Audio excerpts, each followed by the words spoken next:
Hello people, this is SelfTuts and in this video we'll learn about AWS command line tool. If you are working with Amazon Web Services, then you must have used their web console. First I'll try to show you the web console and the problem related to it. So this is my Chrome browser in which I have opened my account with the name SelfTuts in Amazon Web Services, and these are the services which Amazon provides us. So inside the compute section we have EC2 service, then Lambda service, and inside security, identity and compliance we have IAM service, which is identity and access management. We have also API gateway. So Amazon provides a hell lot of services, and to work with that, the first thing that Amazon provides is the web console.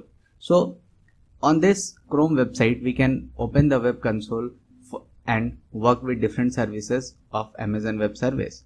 So we'll try to work with Lambda. So I've clicked on the Lambda link and it opens a console for us. Inside this console we can see the functions tab, and inside the function tab we can see our hello world Lambda function. If I click on this hello world Lambda function, I can do some editing of the code, or I can do the configuration of the code. If I want to do the editing of code, I can write my new lines here and then I have to save it. If I have to do some configuration related to runtime or handler function or role, then I have to change everything here. So you can see this is good, and this is best if you are working with one or two Lambda function, or if you are in the learning stage of Amazon Web Services. But if you are working with multiple services like API gateway, Lambda and EC2 services at the same time, so doing everything through this web console becomes very difficult. So for our ease, Amazon has provided us with a command line tool that is called AWS CLI. So AWS CLI is basically integrating AWS services using a command line tool. So there is a Amazon DynamoDB service which is related to databases, so we can directly interact with Amazon DynamoDB using the AWS CLI. Then we can also interact with AWS Lambda. We can interact with API gateway and also the S3 bucket. So using a single command line tool, we can interact with every AWS services which is present there. So if you see the basic command syntax of a AWS command line tool, then it starts with the AWS, which is the name of that command line tool, and then the AWS service name. So we have different services here, as we can see DynamoDB, Lambda, S3, API gateway are there. So we can write the name of the service with which we need to interact, with which we want to perform some action. And after selecting the name of the service, we have to provide the action that we want to perform on it, and then the options and parameter. We'll go into the detail of this, like how we write this syntax. So suppose this is an example. I want to interact with the Lambda service, so I have used AWS, then given the name of the service as Lambda, and the action that I want to perform on that service is invoke, means I want to invoke a Lambda function, and then the options and parameters are there, which is the name of the function that I want to invoke and in which region I want to invoke. So if you want to see the detailed listing of all the services which are included in AWS CLI, then we can refer to this link, and on going to this link we can see these are the services with which available services are there, and these are the services through which AWS CLI can interact. Means we can interact with all these services using our command line. So if you see DynamoDB is there, then Firehose is there. So I'll search for Lambda. So this is my Lambda, and if I click on it, so it says Lambda is present here, and the Lambda is the service. So if I see here, Lambda is the service name, and I need to see what are the actions that I can perform on that service. So these are the different actions that I can perform. So I can add a permission to Lambda function, I can create a new function, I can invoke a function, I can get the policy of a function. So this is the action that I want to perform. So on seeing the create function action, we can see these are the options and parameter which I can provide. So I have to provide a function name, a runtime environment, a role, a handler, and a code and description. So everything which is inside this bracket is optional. So you can provide it also, or you If you do not need to provide it, then you may skip it. But everything which is not present inside the brackets, it is mandatory and you have to provide it. So I have written it here just only like AWS Lambda invoke and the name of the function. So if I see invoke function, if I go back and if I see invoke, you can see the name of the function is here, and then everything other are optional. These are not mandatory, but we have to write an out file also, which I am missing here. But this is just an example that how to use AWS, then the name of the service, then the action which you want to perform on that service, and then the options and parameter. So you can go through this link which will be present in our description, and you can see all the documentation there. Now the important thing comes is how to install the AWS CLI. So there are some prerequisites that you need before installing AWS CLI. The first one is you must have Python 3.x, means either Python 3.4, means the version of the Python should be greater than 3. Then pip must be installed. What is pip? Pip is a package manager for Python.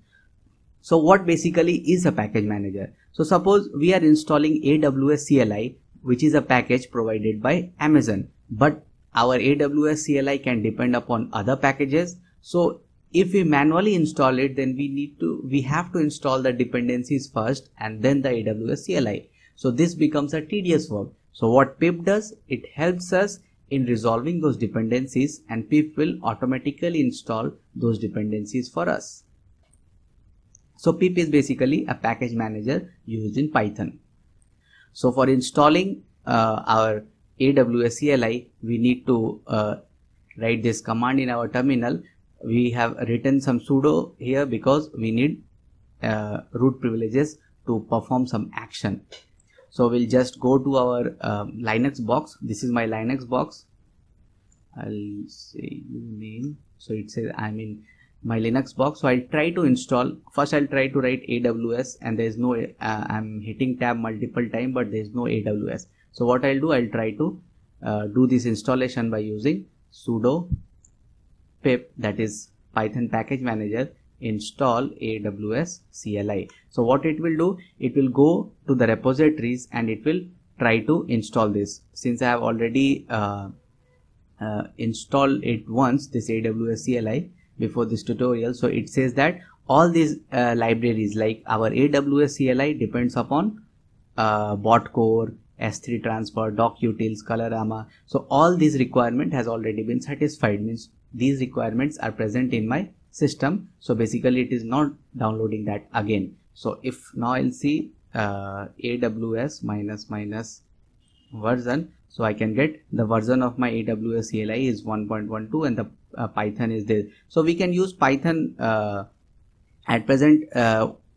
The environment in which we are using is Python 2.7, but for using AWS CLI we need to make a virtual environment from Python 3.4.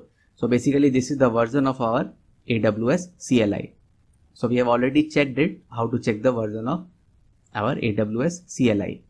Now we need to understand the concept that how AWS CLI interacts with our Amazon Web Services. So this is your local system, and in this local system you have installed the AWS CLI command line tool. Means we have already installed it and it is present in our system. And then this is our Amazon Web Services, which is hosted on Amazon data centers or web servers. So all these services are located remotely, and our AWS CLI is present on our local system. So we need a connection between them, that how my AWS CLI will connect or contact to Amazon Web Services.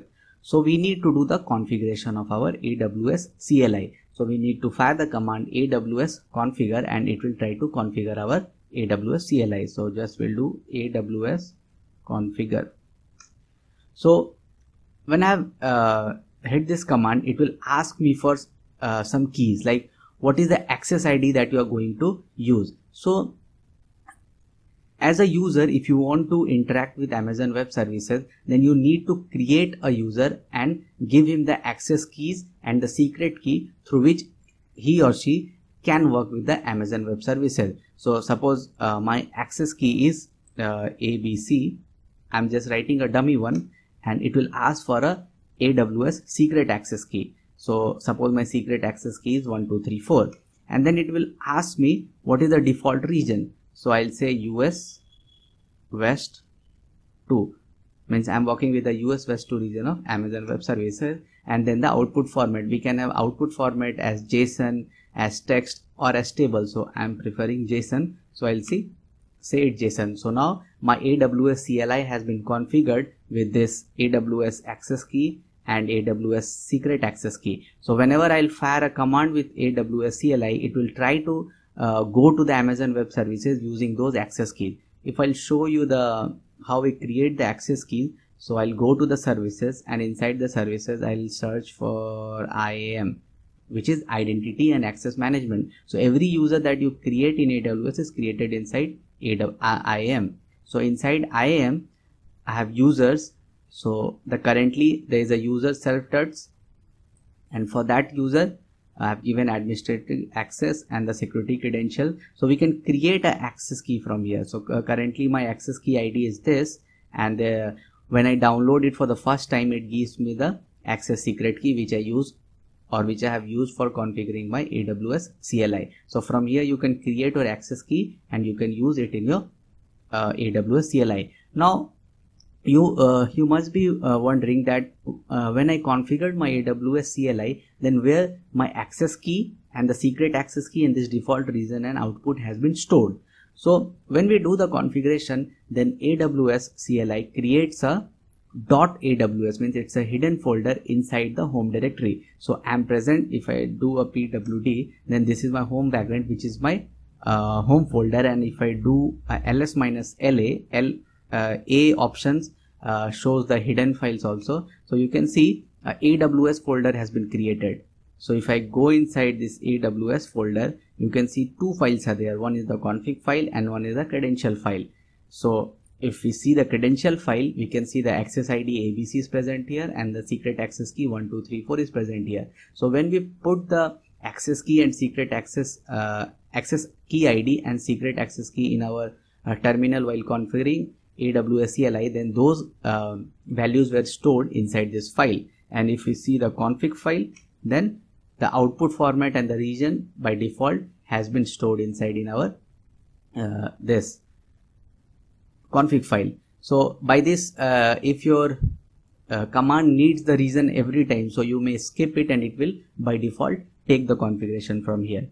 So this was all about AWS CLI. We'll have another video on which we will give details about how to use it with the services and the auto completion in AWS CLI. Thank you very much. If you like my video, please subscribe to my channel and please give a thumbs up.